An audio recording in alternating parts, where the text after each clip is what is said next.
So, first and foremost, these are some interesting times we're in right now.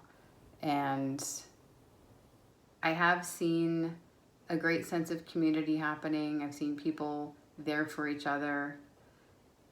It's a lot. But we keep on keeping on. And I'm here to provide value and help where I can. So last week I had posted some tips on how to be found on LinkedIn. And I was also talking to some people last week. Honestly, more often than that, just it's pretty regular when people tell me that they've been working really hard on their resume and they're just frustrated because they're getting feedback that they're coming across as too junior on paper. And clearly, this is feedback that they disagree with. So, I wanted to walk you through my process on how I look at resumes as a recruiter and also just some tips and tweaks when I deem someone as junior versus senior, just how like some little differences that you can do just to put yourself in a new category. So let's pretend this is a resume. It's actually my notes from Toastmasters from the other day, but it works. So this is typically what happens when I'm looking at a resume.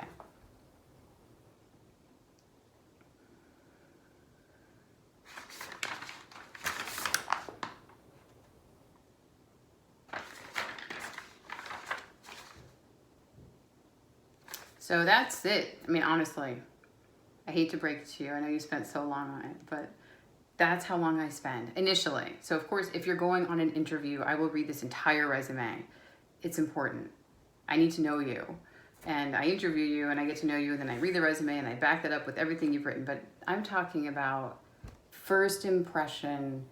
Do I call you? Or what do I think of you before we've ever spoken? That situation. People don't spend that long. So here are the things you need to do. So number one, I would look at just the pure look and feel, the density of the content on your resumes.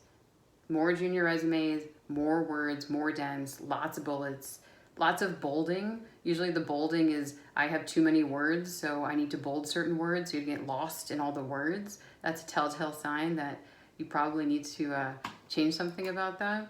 So that's number one. I would say clear, crisp, fewer words. So maybe a way to do that, this is something that, I know for me, I tend to write a lot too, so I understand you want everything on that page, but cut out 25% of it, just chop it, do a save as so you don't get too much anxiety about it being gone, but just get it out of there and then go to sleep and then come back.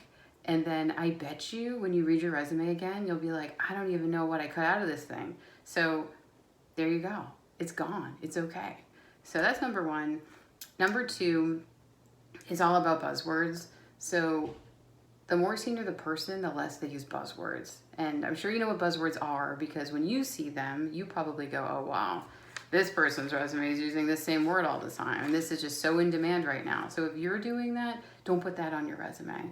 So it's really more about why you're doing what you're doing and who you're doing it for. If you think about, let's take, for example, digital transformation. Now, look, of course, say digital transformation, but because everyone defines that differently, it deserves a little bit more explanation.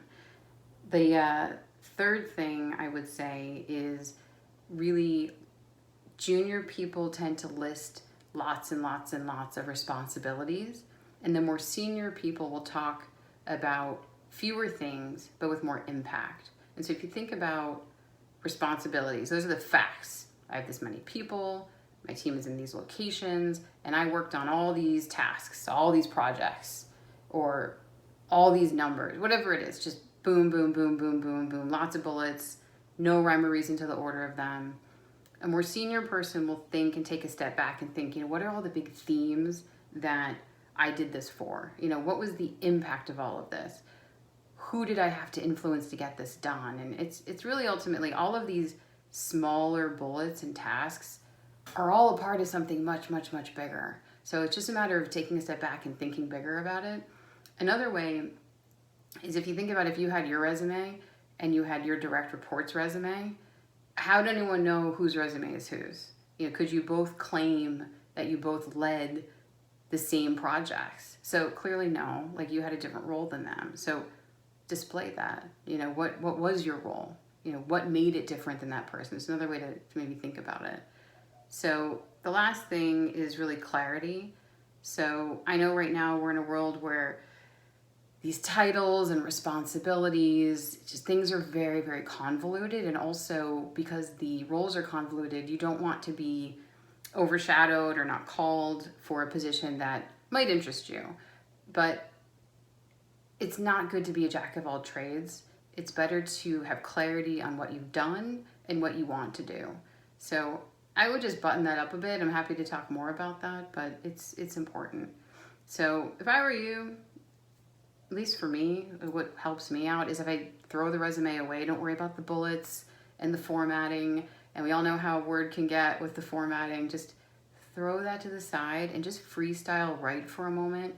Just, why do you love what you do? Why do you do what you do? Who do you do it for? What has been the impact that you've made? What has your team said about you? Who have you influenced? Who have you guided? There's all these sorts of things that you can just really freestyle write about, and your resume will come from there. So if you think about you versus your peers, what really separates you from that group of people? Or you versus people with your title? And do people even know what your title means? Anyway, we can talk about this all day. Or I guess I could talk to the camera alone about this all day, as it seems. So anyway, hope this helps. Let me know what you think. I'm here to help as always. And stay safe, be well. We're all in this together.